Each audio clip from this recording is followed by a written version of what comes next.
welcome to Epiphytic Cacti. Today what we're going to do is a quick repot. These have been growing in my basic substrate for almost a year. These weren't actually cuttings when I received them. They were more like small little tiny plants, you know, like you can see that this is the new growth that this has put out. And these are the same. They're the same hybrid.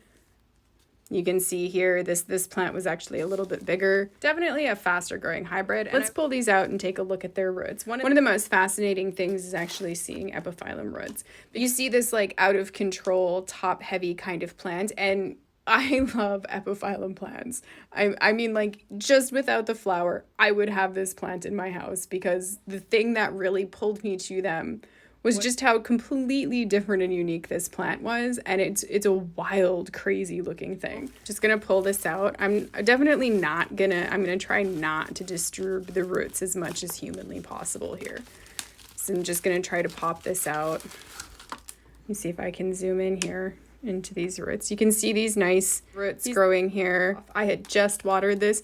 You can see that the roots, they get bigger over time. So the longer this is potted, these main roots, they get much bigger over time. Unlike these little roots that are branching out, they have like these little teeny tiny fine roots.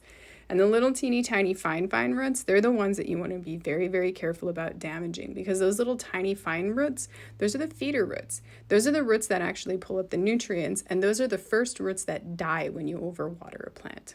You can definitely see like this looks very healthy. It looks really nice. It's got a nice root system. You can also see that this root system is not huge though. This is by no means what I call this pot bound. Not even a little bit. They tend to have very shallow root systems. It doesn't grow super deep. So let's hope that the next one looks just as beautiful.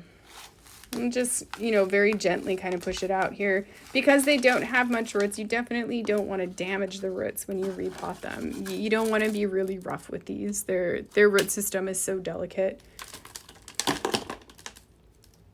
There we go, and you can see the same thing here. It's developing a nice little root system. I don't really want to damage these roots, but here's something that I do want to show you.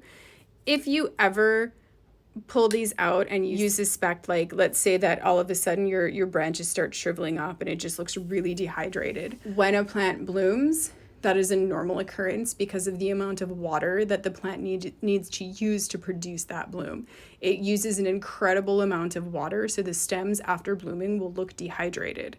Outside of blooming, if this is not blooming and then it all of a sudden starts looking very wrinkly and dehydrated, I'm gonna guess that something is wrong. Or maybe I overwatered it, it got root rot, something happened to its root system that is preventing it from taking up water.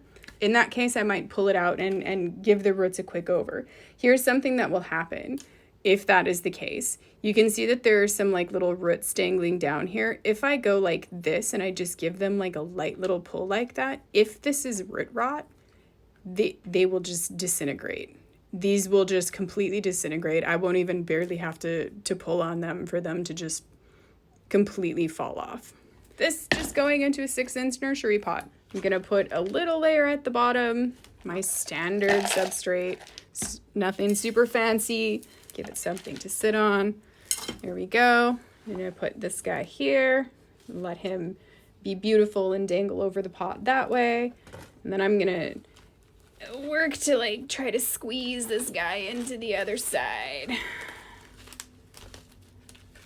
You can do it.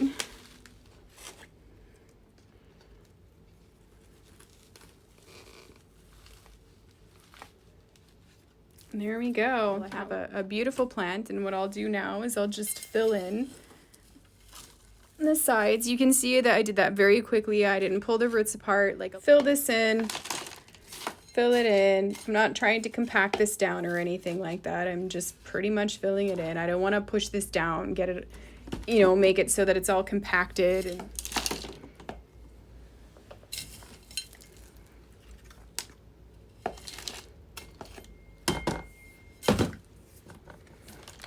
there we go. I might give it a couple little taps. I gave these a quick water before I ever put them in here. And now what I'm not going to do is water these. I hang all of my plants and I let them free grow like this because, like I said, I really love Epiphyllum plants. I love just how totally insane they look. It's growing everywhere. It's just absolutely gorgeous. I really like these wire hangers because they're sturdy. The sunlight doesn't degrade them over time like the plastic ones will become very brittle. And they have a tendency to snap under the weight of the Epiphyllum. The last thing that we need to do is, of course, we need our tags, our trusty tags. I have the name of the hybrid, the date that I obtained the hybrid, and then who I obtained it from. And this goes in the pot so that I can read it when I'm wandering around my garden. And then I have my longevity tag. Same thing, name of the hybrid, the date that I got the hybrid, as well as where I got it from. And this one gets wired on so the birds can't take it away. Thank you for watching, and I hope that you found something in this video informative.